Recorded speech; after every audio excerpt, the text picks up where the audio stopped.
कदाचार में संलिप्त पाए गए कुछ लोगों को बीपीएससी ने 2 साल, 3 साल, 5 साल के लिए प्रतिबंधित किया था।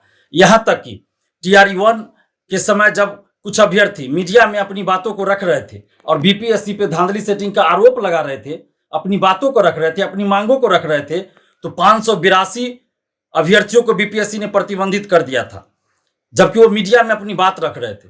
लेकिन यहां जब पेपर लीक में संलिप्त पाए गए हैं और पटना पुलिस ने, आर्थिक अपराध इकाई ने गिरफ्तार करके जेल तक भेज दिया, इसके बावजूद भी बीपीएससी ने अभी तक प्रतिबंधित क्यों नहीं किया है? क्या टीआरई-3 की पुनर्परीक्षा होगी तो ये जो लोग 270 और अन्य लोग जो गिरफ्तार हुए पेपर लीक के मामले में, ये लोग जब पुनर्परीक्षा देंगे तो क्या ये लोग फिर से उसमें सेटिंग नहीं करेंगे, फिर से ये पेपर लीक नहीं करवाएंगे? बीपीएससी अगर प्रतिबंधित नहीं कर रही है तो इसका मतलब यही माना जाएगा कि इस पेपर लीक में बीपीएससी भी संलिप्त है और बीपीएससी को इन लोगों ने पैसा पहुंचाया होगा, बीपीएससी के अधिकारियों को पैसा पहुंचाया होगा इन लोगों ने, तभी तो बीपीएससी इन लोगों को प्रतिबंधित नहीं कर रही है। नमस्कार, मैं प्रशांत और आप देख रहे हैं द एज न्यूज। देखिए, बीपीएससी की टीआरई-3 परीक्षा जो कि शिक्षकों की भर्ती के लिए नए नियमावली के तहत लिए जाते हैं, ये जब से शुरू हुआ लगातार विवादों से घिरा हुआ है। टीआरई-1 हो, टीआरई-2 हो, टीआरई-3 हो, हर बार कुछ ना कुछ विवाद इस टीआरई परीक्षा के पीछे लगा रहता था। अंततः टीआरई-3 में स्थिति ये आई कि टीआरई-3 की 15 मार्च की परीक्षा में हुए पेपर लीक के कारण परीक्षा को ही रद्द करना पड़ गया था। अब आगामी 19, 20, 21 और 22 जुलाई को फिर से टीआरई-3 का परीक्षा होना है, लेकिन उससे पहले विवाद एक बार फिर से शुरू है। छात्र नेता दिलीप ने बीपीएससी के ऊपर ही माफियाओं के दबाव में पेपर लीक में शामिल होने का आरोप लगाया है। साथ ही यह मांग किया है कि जो हजारीबाग से अभ्यर्थी गिरफ्तार हुए हैं, जो पेपर लीक में शामिल हैं, उन सभी के ऊपर कार्रवाई करे बीपीएससी, जो कि होता हुआ नहीं दिख रहा। तो सुनिए क्या कुछ कह रहे हैं पूरे मामले को लेकर छात्र नेता दिलीप।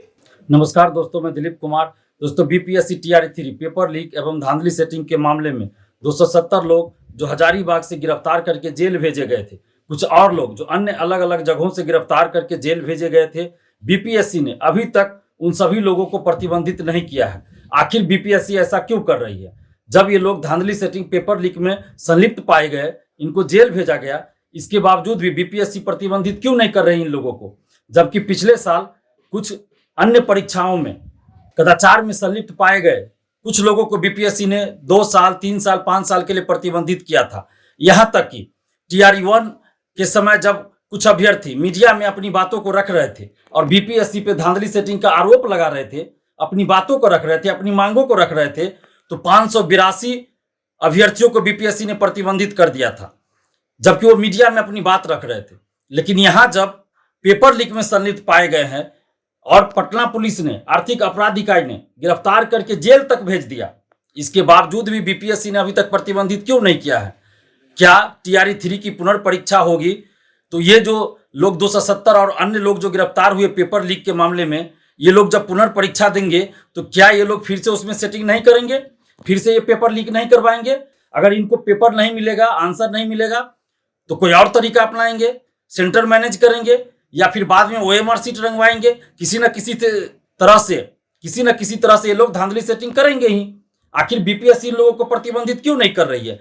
बीपीएससी अगर प्रतिबंधित नहीं कर रही है तो इसका मतलब यही माना जाएगा कि इस पेपर लीक में बीपीएससी भी संलिप्त है और बीपीएससी को इन लोगों ने पैसा पहुंचाया होगा, बीपीएससी के अधिकारियों को पैसा पहुंचाया होगा इन लोगों ने, तभी तो बीपीएससी इन लोगों को प्रतिबंधित नहीं कर रही है। आखिर जब तक इन लोगों को प्रतिबंधित नहीं किया जाएगा जो पेपर लीक में संलिप्त पाए गए, तो फिर पुनर्परीक्षा कैसे सही से होगी? कैसे मान ले कि पारदर्शिता के साथ, निष्पक्षता के साथ टीआरई-3 की पुनर्परीक्षा होगी? नहीं माना जा सकता। जब तक कदाचार में, पेपर लीक में, धांधली सेटिंग में संलिप्त लोगों को जो गिरफ्तार किए जा चुके हैं, जेल भेजे जा चुके हैं, उन लोगों को बीपीएससी प्रतिबंधित नहीं करती है, तब तक टीआरई-3 की पुनर्परीक्षा निष्पक्षता, ईमानदारी और पारदर्शिता के साथ नहीं हो सकती। इसलिए हम ये मांग कर रहे हैं बीपीएससी से कि जितने भी लोग बीपीएससी टीआरई-3 पेपर लीक, धांधली सेटिंग या कदाचार के किसी अन्य मामले में गिरफ्तार करके जेल भेजे गए, उन सभी को बीपीएससी अविलंब प्रतिबंधित करे। अन्यथा यही माना जाएगा कि बीपीएससी भी इस पेपर लीक कांड में संलिप्त है और इन लोगों को संरक्षण दे रही है और इन लोगों से बीपीएससी ने पैसा लिया है, बीपीएससी के अधिकारियों ने पैसा लिया है और इसीलिए बीपीएससी के ऊपर शिक्षा माफियाओं का दबाव है। इन जो लोग पकड़े गए पेपर लीक में उन लोगों का दबाव है और इसीलिए बीपीएससी इन लोगों को प्रतिबंधित नहीं कर रही है। अगर बीपीएससी ईमानदार है, अगर बीपीएससी पेपर लीक में संलिप्त नहीं है, बीपीएससी के अधिकारियों ने इन पेपर लीक में संलिप्त इन लोगों से पैसा नहीं लिया है, तो बीपीएससी इन सभी लोगों को जो पेपर लीक, धांधली सेटिंग या कदाचार के किसी अन्य मामले में संलिप्त पाए गए, जेल भेजे गए, इन सभी को बीपीएससी टीआरई 3 परीक्षा से पहले प्रतिबंधित करे, तभी टीआरई 3 की जो पुनर्परीक्षा है वो पारदर्शिता, ईमानदारी और निष्पक्षता के साथ संपन्न होगी। अगर बीपीएससी प्रतिबंधित नहीं करती है तो ये लाखों अभ्यर्थियों के साथ अन्याय होगा और टीआरई 3 की पुनर्परीक्षा ईमानदारी, निष्पक्षता और पारदर्शिता के साथ नहीं हो पाएगी। इसलिए हम ये मांग कर रहे हैं कि बीपीएससी ये जो जितने भी लोग पेपर लीक, धांधली सेटिंग में संलिप्त पाए गए, जेल भेजे गए, इन सभी को प्रतिबंधित करे। तो देखा आपने किस प्रकार से छात्र नेता दिलीप ने हजारीबाग से गिरफ्तार हुए पेपर लीक के अभियुक्तों के बारे में कहा है कि उसके ऊपर बीपीएससी कोई कठोर कार्रवाई नहीं कर रही, कठोर से कठोर कार्रवाई करनी चाहिए थी।